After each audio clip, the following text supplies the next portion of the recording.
Hello there, Sarah speaking here from Gridbusters. Now, I really apologise, it's been a little while since the last video in the series. Just been busy just doing stuff around the property. It's been the end of summer, so we've been picking fruit off all the trees, we've been making jams, freezing stuff, we've been getting the grass cut before the winter starts, which I think the winter is actually starting next week. But more importantly, the thing which has held things up actually has been this roof here, the barn roof. So this is the roof where we want to put between 30 and 40 solar panels on, and we've been needing to get permission from our local council here in France, or the local department, to put solar panels on the roof. So we've submitted everything. Apparently it's going to take about another 2 to 3 weeks before we get a decision. Hopefully they'll say yes. And we had to have a outsourcer Photoshop an image of how the barn will look when we put the panels on. So as well as putting the panels on, we're actually also going to put a new roof on. I want to get rid of that horrible corrugated iron which is actually on both sides of the roof. So we're going to put a new roof on both sides of the barn, plus put the solar panels on. Plus we're going to render the front of the barn as well. I'm going to be doing the work myself with Jude, the builder, so that's going to be a massive job. Not looking forward to doing that, particularly in November and December. That's going to be pretty cold weather. But I'll cover it all on the channel. You'll see exactly how we do everything. I'm going to cover changing the roof, also putting all the solar panel brackets up there on the roof as well, and also commissioning the whole solar system. And I think this is going to be one of the biggest DIY solar systems on YouTube. So yeah, it's going to be a pretty big project. So that's what's kind of held us up today. The other thing which I have found is here in France is it's kind of hard to get hold of some of the components, and it's not speaking French as well. It's kind of made it even harder to find things like bus bars, cable, crimping tools, or just knowing what they're called in France. And it's taken a rather long time to get all the bits and pieces shipped to me to start putting everything together. But let's go into the plant room now, and I want to show you what we're going to be doing today. Okay, so we're in the plant room today, and what I want to do today is start getting things ready to hook up all of the equipment to the batteries which are down here on the floor. Now I have ordered a second battery. I believe the components will start arriving next week. Usually takes a couple of weeks for the bits and pieces to arrive, but hopefully, like I said, that will arrive next week, and then we'll have 30 kilowatt hours to get ourselves going. Once I know that's all working and I'm happy they're working in the system, I'm going to order the components for 2 more batteries, which will bring us up to 60 kilowatt hours. And then I think after Christmas, hopefully January, February, I'm going to get another 4 batteries, which will take us up to 120 kilowatt hours. And then that will be my first kind of milestone for the project as far as the batteries go. Now, what I want to do is quickly just show you how everything goes together. Okay, so I just want to explain how everything here is going to be wired up. So we have here the inverter. So this is the thing that takes the 48 volts from the batteries and converts it to 240 volts mains power. This is the charge controller. So this is where all of our solar panels will hook into. We can do 20 panels per charge controller, so we have space here for a second charge controller which we'll be putting in. So we can do 2 strings of 10 panels each. So this takes the input from the solar panels, and then it is also a battery charger. So it will takes the inputs from the solar panels, and then the cable then goes down to the batteries where the solar charge controller will actually charge the batteries. So these are the 2 main pieces of equipment. And the way they interface with the batteries is via this thing here. So basically what this is, this piece here and this piece here, it's called a bus bar. And I'll take them apart in a minute and show you what they are.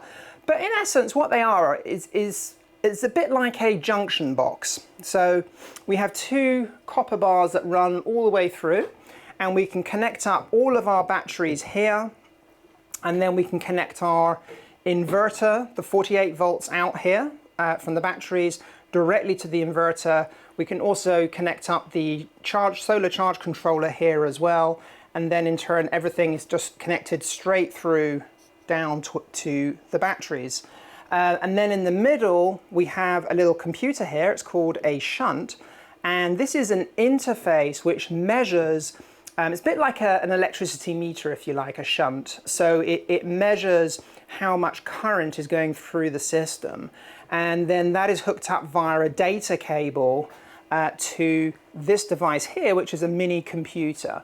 And then we can access this mini computer from the internet or from our phone or via a touch screen, which the touch screen has just arrived today, so we're going to be installing the touch screen in a separate video, and then we can get the nice graphics of how everything looks.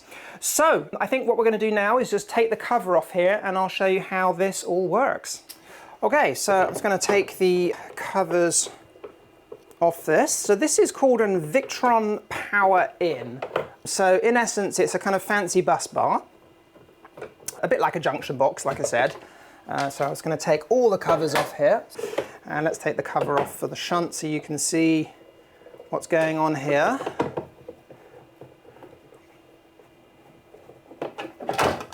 There we go. And then I'll take the cover off for this one here as well. The great thing about these, I mean, you can make your own bus bars. You can actually order very cheap bus bars or pieces of copper and make your own. But it just looks, they don't have nice covers. They don't look very professional.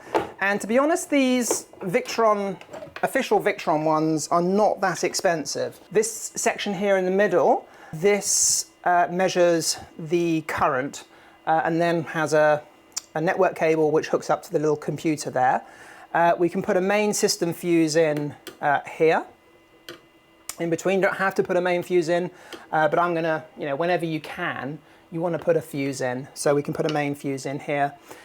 So the idea is our batteries will all connect here, and then the inverter will connect here, and then we can connect one charge controller here and another charge controller here.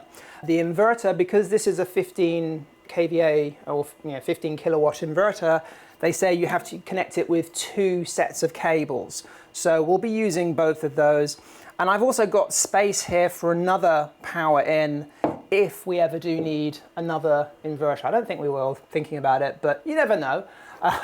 So if we ever did, we could put another power in here. Now, Victron do sell a device called a Victron distributor, which is basically the same thing. The big advantage with the distributor is you can put fuses in here, and it also has red LEDs. So if a fuse blows on the distributor, it has a little red light which appears, and it also appears in the Victron software. Now, it's a lot more expensive, the distributor, than the power in. So, and everybody says it's not worth buying them just to get the red LED to say a fuse has blown, because you can actually convert these to become a distributor. Very, very simple mod. We're going to do the mod in this video, and we can modify these to accept fuses. It's very, very easy. The only difference then between this and the Victron distributor will be the red LEDs, which would appear if a fuse has blown. And how often do you blow a fuse? It's not very often. Well, I hope it's not. So, we don't need that. So what we're going to do now is we're going to convert this to be a distributor. And if we wanted to, we could put fuses on this side. I'm not sure if we need fuses on the side of the inverter and the charge controller. Let me know in the comments if you think I should be putting fuses on both sides of this. Personally, I think I'm just going to be putting the fuses on this side because this is where the batteries are connected to. I will also put a master fuse in here. I could put fuses in here for the inverter and for the charge controller. Let me know what you think. Maybe I should. I need to work out what the current's going to be. So first of all, let's convert this. So the first thing we need to do is we need to remove this plastic housing, because we've got a bus bar here for positive, and then the bus bar underneath these plastic things here is one for negative. So we need to remove this plastic housing here to gain access. Okay, so the first thing we're going to do is remove this plastic housing here.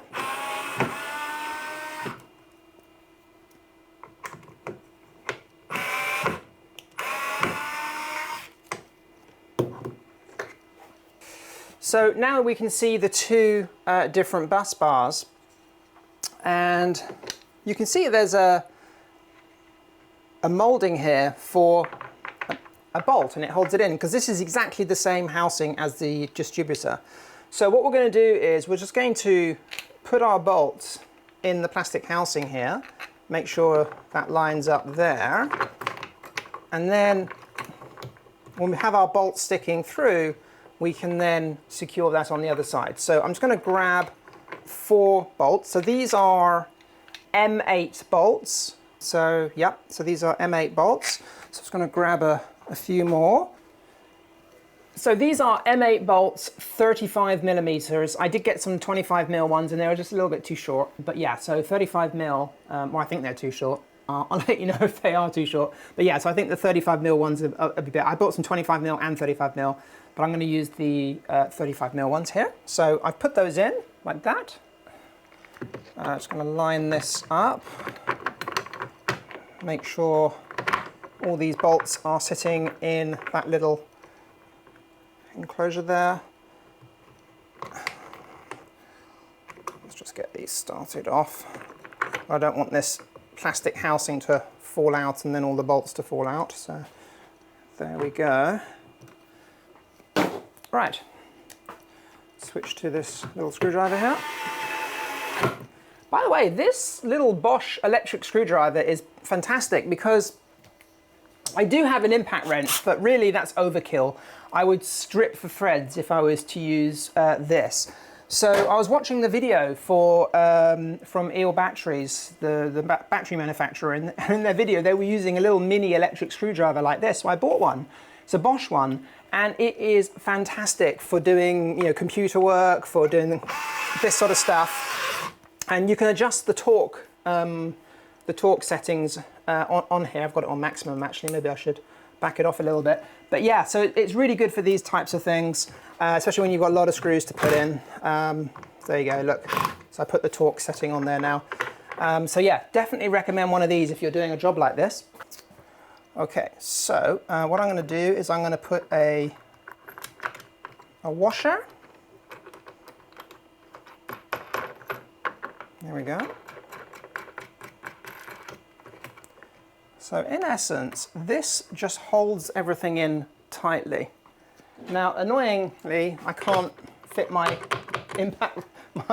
wrench in there. So this doesn't need to be done up super tight, but I think it just needs to be done so it's, so I don't want it too tight, otherwise it's going to crack the plastic. It's just to stop it moving around, because what we're going to do, this will become clear now, is once we take that off, we can put a fuse in here, you see. So that's how that works.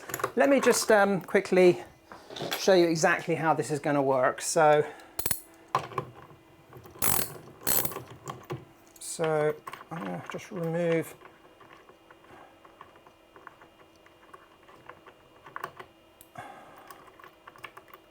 the bolt from here.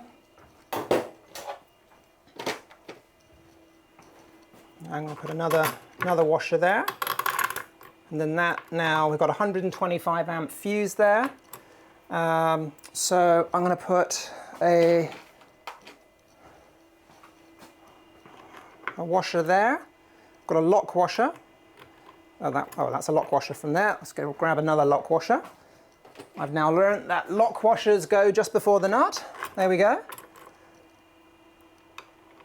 And that was the one from there. And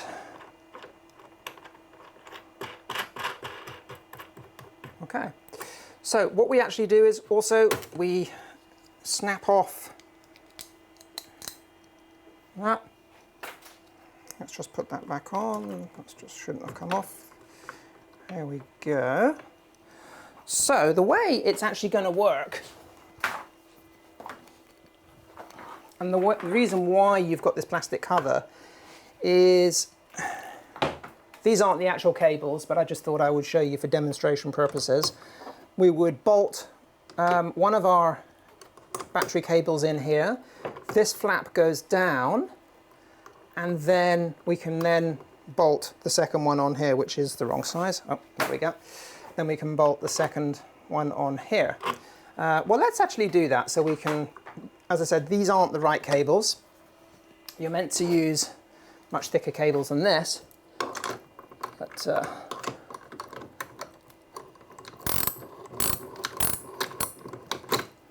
okay.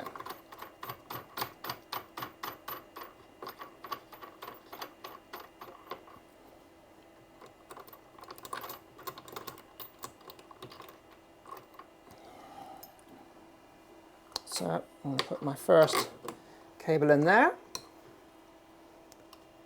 and we can tighten that one up there.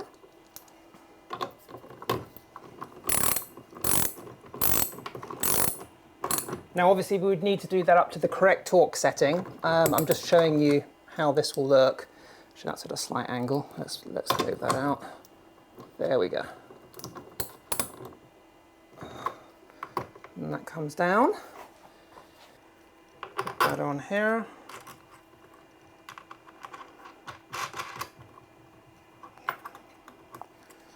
And then we're going to tighten that to there. Again, this would have to be to the correct torque. There we go. And that is how everything goes together. And then you put the cover on and you've got a nice and neat, no one can touch any of the metalwork there, so it's all nice and safe as well. So in essence, that's how it works. And we can connect here 1, 2, 3, 4. I can connect 4 batteries. So I will need to put another power in on this side because this should be full by Christmas. And then we can do another 4 batteries on this side. So I'm not sure what we'll do after that. I might be able to parallel the batteries, but I'll, yeah, I don't know. Maybe I'll see. Let's get the rest of them in now.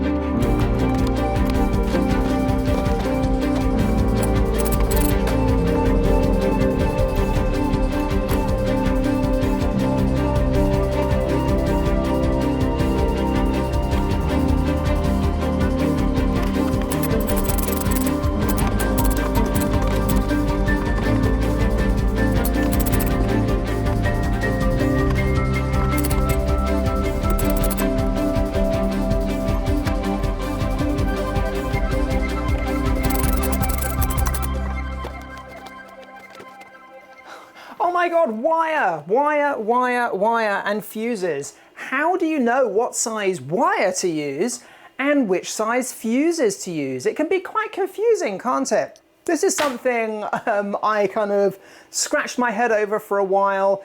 And with electrics, especially something like this, you need to be really, really safe. You really want to be careful with this. Take some professional advice.